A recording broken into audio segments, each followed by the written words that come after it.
স্বাগতম নুসওয়াটেক রেফ্রিজারেশনের পক্ষ থেকে।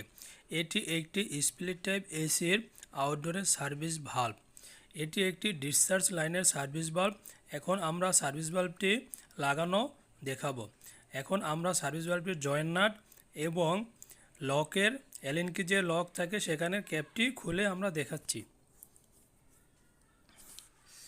সার্ভিস ভাল্বটি আমরা লাগানোর আগে অবশ্যই অ্যালেন কি দিয়ে, এই যে দেখতেই পাচ্ছেন আমরা এখন অ্যালেন কি দিয়ে এরকম অবস্থায় থাকে এবং এখন লক অবস্থায় আছে। বাতাস দিয়ে ফু দিলে এদিক থেকে ওদিকে যাবে না, কিন্তু এটি আমরা খুলে নিব। লাগানোর আগে অবশ্যই লকটি খুলে নিতে হবে এবং এখন ফু দিলে এক সাইড থেকে অপর প্রান্তে বাতাস যাবে। এই যে দেখতেই পাচ্ছেন আমরা বাতাস পাচ্ছি, ওপেন অবস্থায় আছে ভিতরে এখন, তার মানে আমার সার্ভিস ভাল্বটি ভালো আছে। দেখতেই পাচ্ছেন আপনারা, অবশ্যই আপনারা সার্ভিস ভাল্ব লাগানোর আগে চেক করে নেবেন। এখন আমরা সার্ভিস ভাল্বটি আউটডোরের সাথে প্লেটের সাথে ফিটিং করে দিচ্ছি। এখন আমরা স্ক্রু দিয়ে লাগিয়ে দিব। আমরা পুরাতনটি আগেই খুলে নিয়েছি, সম্পূর্ণ ভিডিওতে দেওয়া সম্ভব হয়নি, তাই আমরা দেইনি, কারণ ভিডিও অনেক লং হয়ে যায়। তাহলে দেখতেই পাচ্ছেন এখন আমরা সার্ভিস ভাল্বটি ফিটিং করে নিচ্ছি। এটি একটি ডিসচার্জ লাইনের সার্ভিস ভাল্ব এবং এটি লাগানোর পরেই আমরা পুরাতনটি খুলে ফেলব। আমাদের সার্ভিস ভাল্বের মডেল দুইটাই একই ধরনের। সার্ভিস ভাল্ব দুই ধরনের হয়, এটি এল টাইপ, আরেকটি আছে এলের পরেও বাঁকানো টাইপ। এখন আমরা ওয়েল্ডিং ক্যান দিয়ে আমরা সার্ভিস ভাল্বটি, পুরাতন সার্ভিস ভাল্বটি বাইরে নিয়ে এসেছি। এখন আমরা হিট দিয়ে খুলে ফেলব। যেহেতু আমার সামনে কম্প্রেসর আছে, তাই হিট দিলে কম্প্রেসরে লাগে, তাই আমরা ক্যানটি ঘুরিয়ে নিলাম। দেখতেই পাচ্ছেন আপনারা এভাবে হিট দিবেন। যখন হিটে লাল হয়ে যাবে অটোমেটিকলি টান দিলে সার্ভিস ভাল্বটি খুলে যাবে। দেখতেই পাচ্ছেন আমরা সমান্তরালভাবে সার্ভিস ভাল্বটি হিট দিচ্ছি। যেহেতু 1/4 সার্ভিস ভাল্ব, তাই বেশি হিটের প্রয়োজন নাই, অল্প হিটই খুলে যাবে। এই যে এখন লাল হয়ে গেছে, এখন লাড়া দিলেই খুলে যাবে। এই যে খুলে গেল। এরপর এখন আমরা নতুন সার্ভিস ভাল্বের সাথে এটির পাইপটি লাগিয়ে দিব। ডিসচার্জের যে পাইপটি আছে ডিসচার্জ লাইনের সার্ভিস ভাল্বে আমরা ঢুকিয়ে দিলাম। এখন হিট দিলে বাকিটুকু অটোমেটিকলি ঢুকে যাবে।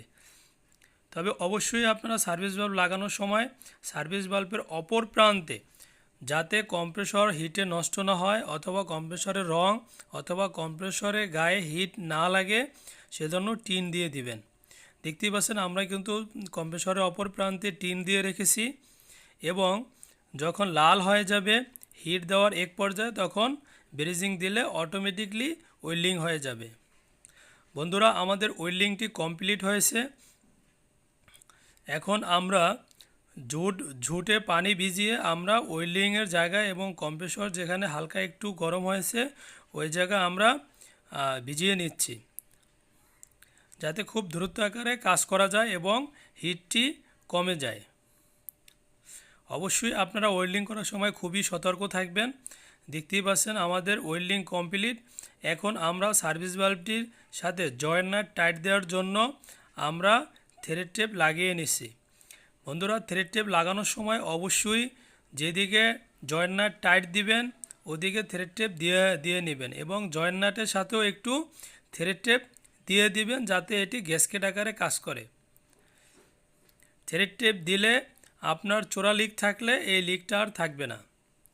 দেখতেই পাচ্ছেন এখন আমরা টাইট দিছি, ডান দিকে সরায়াতে আটকে খতে খোলে।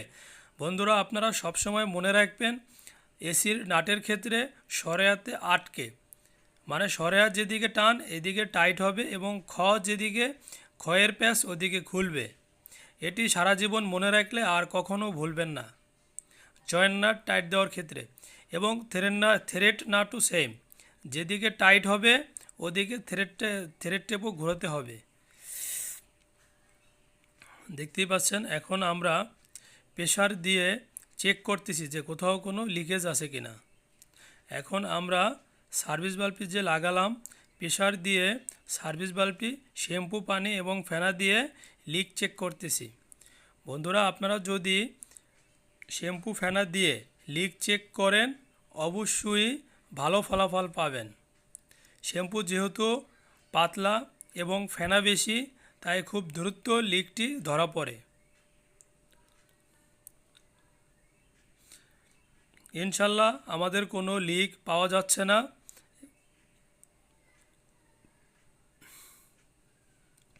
এখন আমরা লিক যেহেতু পাই নাই, আমরা বডিটি পুরো ফিটিং করে নিচ্ছি সম্পূর্ণ জায়গা।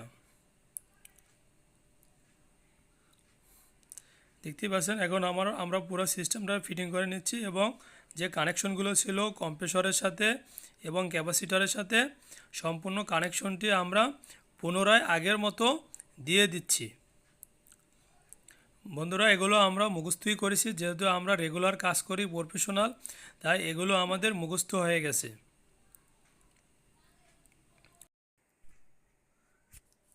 বন্ধুরা, এখন আমরা কম্প্রেসরের যে কানেকশন সেটি আমরা দেখাবো। দেখতেই পাচ্ছেন আমাদের এখানে লাগানো প্রায় শেষের দিকে।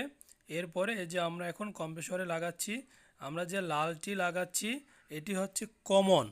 কমন কিভাবে বুঝবেন? এটি কম্প্রেসরের গায়ে যে কালো স্টিকারটি এখানে লেখাই আছে কমন।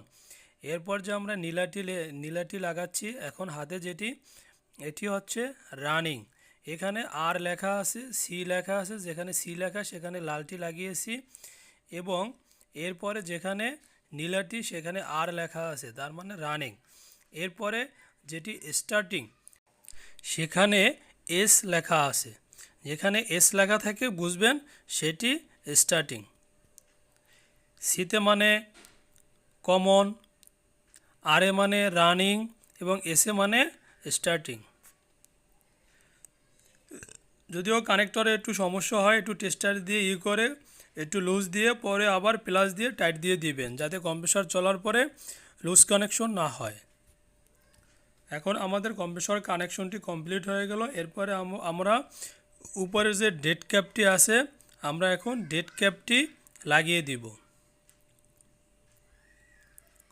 এই যে দেখতেই পাচ্ছেন এখন আমরা ডেড ক্যাপটি লাগালাম, এরপরে উপরে নাটটি লাগিয়ে দিব। বন্ধুরা, আজকের এই পর্যন্তই। আল্লাহ হাফেজ।